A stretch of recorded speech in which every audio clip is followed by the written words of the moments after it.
అయ్యే అవకాశాలే ఎక్కువ కనపడుతున్నాయి. ఎస్ సత్యమూర్తి గారు, ముఖ్యంగా ఆంధ్రప్రదేశ్లో ఇవాళ ప్రజలకు మీడియా మీద కొంత దురభిప్రాయం ఉన్నది.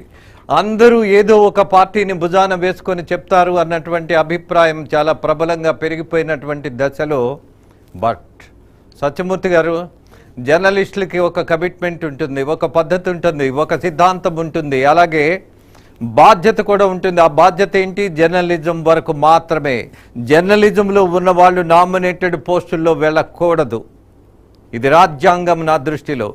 సుప్రీంకోర్టు జడ్జెస్ ఏ నామినేటెడ్ పోస్టుల్లో కూడా వెళ్ళకూడదు. ఇది కూడా రాజ్యాంగం కంటే విలువైనదే. అలాగే నామినేటెడ్ పోస్టులు ఆశించినటువంటి నా సోదరుడు జర్నలిస్ట్ సత్యమూర్తిని నేను ఆయన అభిప్రాయాలను గౌరవిస్తూ ఇవాళ ఉదహరిస్తూ అనేకమైనటువంటి విషయాలను విశ్లేషిస్తున్నప్పుడు ఇది ప్రజల అభిప్రాయం కాబట్టి ఆథెంటికేటెడ్గా, ఆథరైజ్డ్గా, నమ్మకంతో ప్రజలు వేసినటువంటి ఓటు గురించి చెప్పాల్సిన బాధ్యత ఉన్నది. కాబట్టి ఆ విశ్లేషణ, ఆ సంఖ్య, ఆ సమాచారం మేము ఇస్తున్నాం. ఎనీహౌ, అలాగే బాలాజీ గారు, మూర్తి గారు కూడా సిద్ధంగా ఉన్నారు. బాలాజీ గారు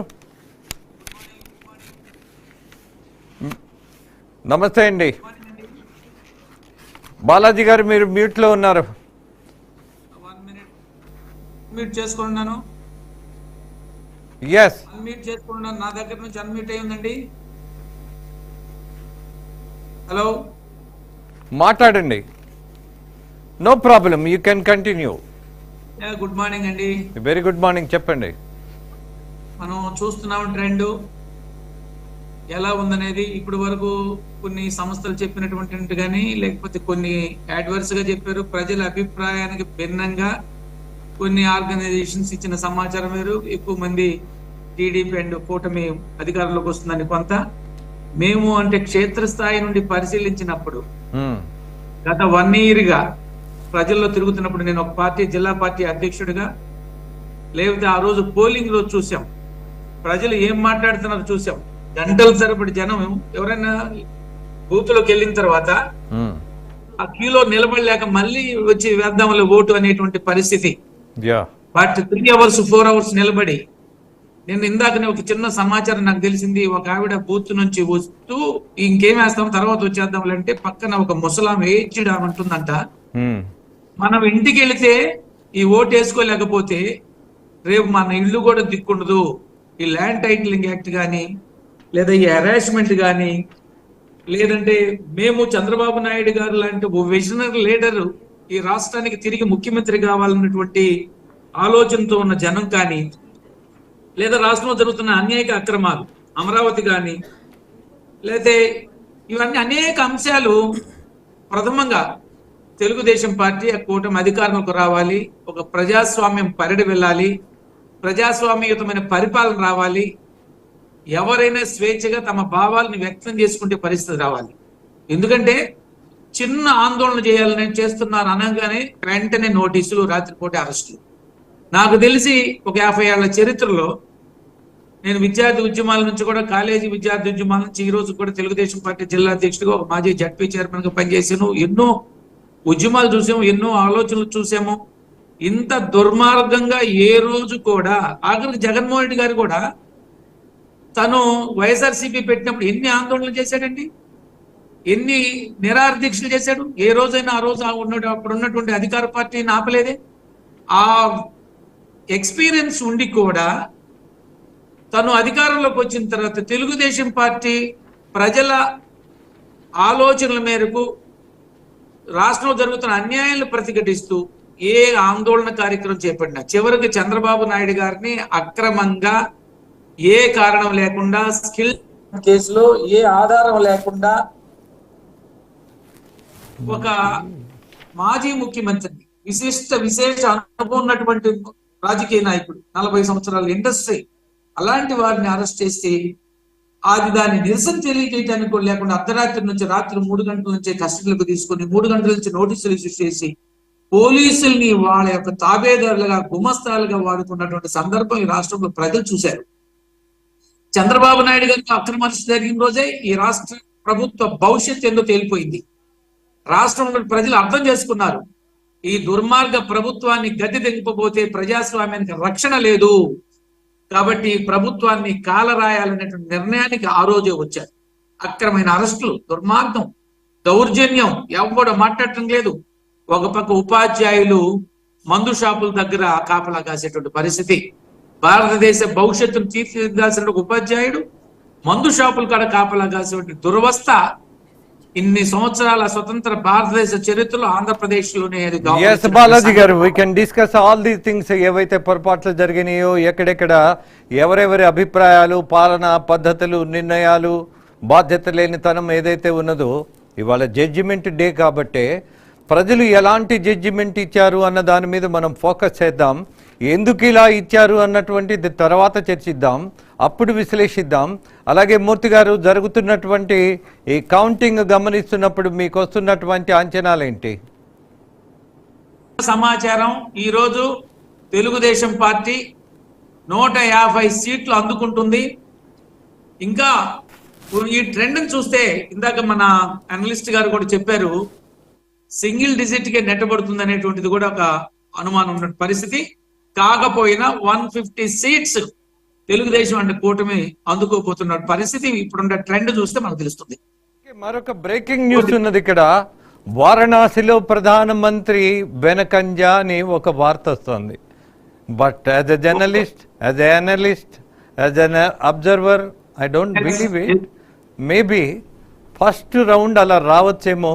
అలాగే మరో బ్రేకింగ్ కూడా, ఆంధ్రప్రదేశ్ ఎంపీ స్థానంలో బీజేపీ అభ్యర్థి మాధవీలత ముందంజ అన్నటువంటి సమాచారం.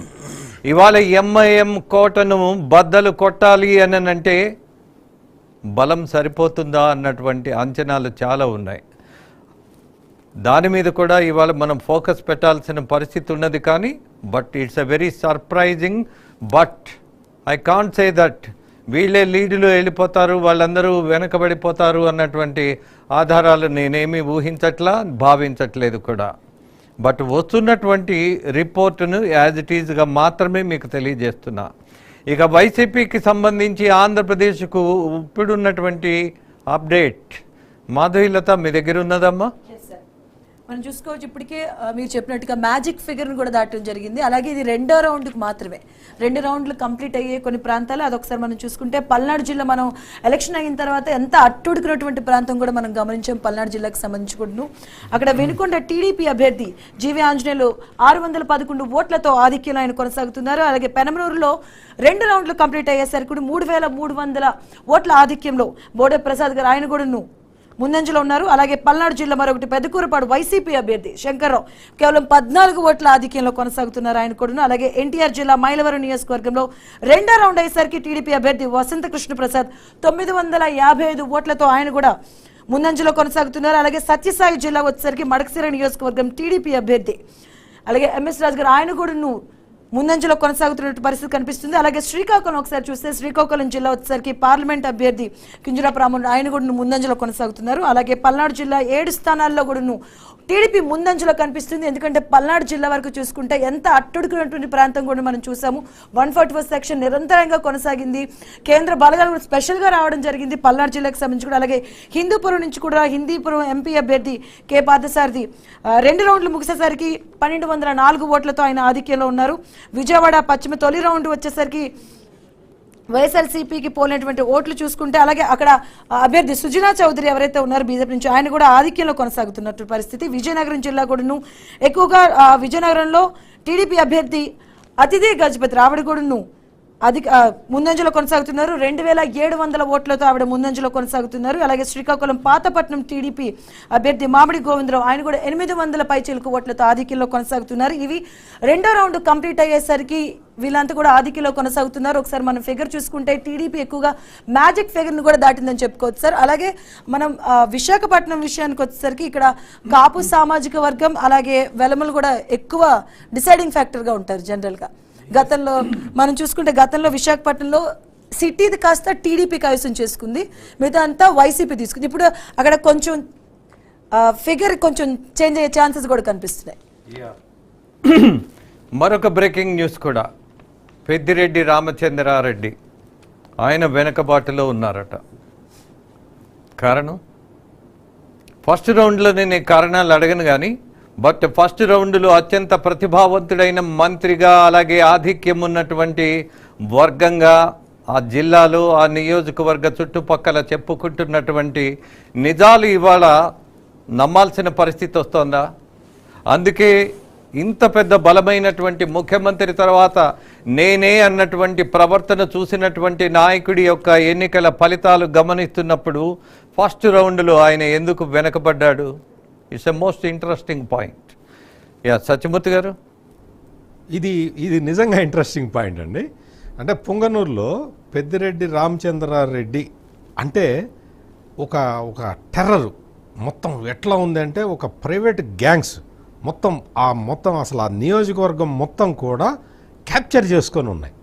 మొత్తం ఈ ప్రైవేట్ ఆర్మీ ఎట్లా ఉంటుంది అంటే, ఎవరైనా సరే పెద్దిరెడ్డి రామచంద్రారెడ్డికి వ్యతిరేకంగా మాట్లాడితే వాళ్ళని తీసుకెళ్ళిపోతారు, లిఫ్ట్ చేస్తారు.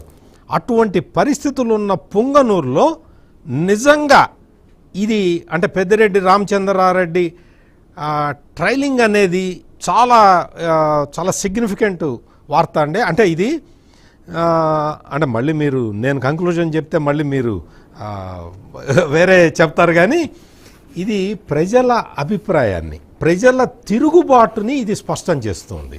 ఇంకొకటి అంటే మీరు అడిగిన పెద్దిరెడ్డి రామచంద్రారెడ్డి విషయమే కాకుండా అసలు మొత్తం ఈ 5 సంవత్సరాల పాటు వార్తల్లో ఉన్న వ్యక్తులు ఇద్దరు, కొడాలి నాని, ఆర్కే రోజా. వీళ్ళిద్దరూ కూడా, కొడాలి నాని మొన్నటి వరకు మంత్రిగా చేశాడు, ఆర్కే రోజా ఇప్పుడు మంత్రిగా ఉన్నారు. వీళ్ళిద్దరూ కూడా వెనకబడి ఉన్నారు. మొత్తం గుడివాడ నియోజకవర్గంలో కొడాలి నాని మీద రాము అసలు తిరుగులేని ఆధిక్యత సంపాదించి పెట్టుకున్నాడు, ఇప్పటికే వచ్చేసింది. ఆర్కే రోజా అయితే మొదటి నుంచి ఓడిపోతారనే చెప్తున్నారు, అదే జరుగుతున్నది. కొడాలి నానిది సర్ప్రైజ్. ఓకే, అంటే కొడాలి నాని ఎట్లయినా సరే అసలు నేను బతికుండంగా గుడివాడ మీద ఎవడు రావడానికి వీల్లేదని డిక్లేర్ చేశాడు. అంటే అంత ఆత్మవిశ్వాసంతో పోటీ చేసిన కొడాలి నానికి వ్యతిరేకంగా ప్రజలు తీర్పు చెప్పబోతున్నారనేది అక్కడ క్లియర్గా కనపడుతుంది. గన్నవరంలో ఇంకా ట్రెండ్స్ రాలేదు. అక్కడ కూడా తెలుగుదేశం అంటే పోస్టల్ బ్యాలెట్లో తెలుగుదేశానికి మొగ్గు చూపింది. ఓకే అండి. ఇంకా అక్కడ ఇంకా ట్రెండ్ ఫస్ట్ రౌండ్ తిరిగి ఇంకా రాలేదు. ఎస్, కేఎస్ మూర్తి గారు. పిఎన్ మూర్తి. సారీ, సిఎన్ మూర్తి. ఏదైతే మా మూర్తి గారు ఉన్నారు, మాకు చెప్పండి. ఈ మన ప్యానలిస్టులందరికీ కూడా నమస్కారం. నమస్తే. ఈరోజు ఆంధ్రప్రదేశ్ లో ఒక కొత్త రికార్డుని సృష్టిస్తున్నారు ఓటర్స్ అని చెప్పేసి నేను భావిస్తాను. నా యొక్క అంచనా ప్రకారం ఫస్ట్ సామాన్యుడు కానీ పేదలు కానీ వాళ్ళు ఏం కోరుకుంటారని అంటే నియంతృత్వాన్ని భరించరు, ప్రజాస్వామ్యాన్ని కోరుకుంటారనేది మొట్టమొదటిగా అర్థం చేసుకుంటున్నాను నేను. రెండోది సంక్షేమాలతోటి మమ్మల్ని కట్టివేయలేరు అనేది కూడా, నవరత్నాలు ఇచ్చినా కూడా నవరత్నాలే నన్ను గెలిపిస్తాయి, నేను మంచి చేస్తే నన్ను గెలిపించండి అనే నినాదం ఏదైతే చెప్పాడో అది సంక్షేమాలకు మేము ఆంధ్రప్రదేశ్ ప్రజలు, తెలుగు ప్రజలు లొంగి ఓట్లు వేయడం అని చెప్పి ఇప్పుడు చెప్పారు, అప్పుడు కూడా చెప్పారు 19లో కూడా. ఆ విధంగా తమ యొక్క నిబద్ధతని కాపాడుకున్నారనేది ఒక అంశం.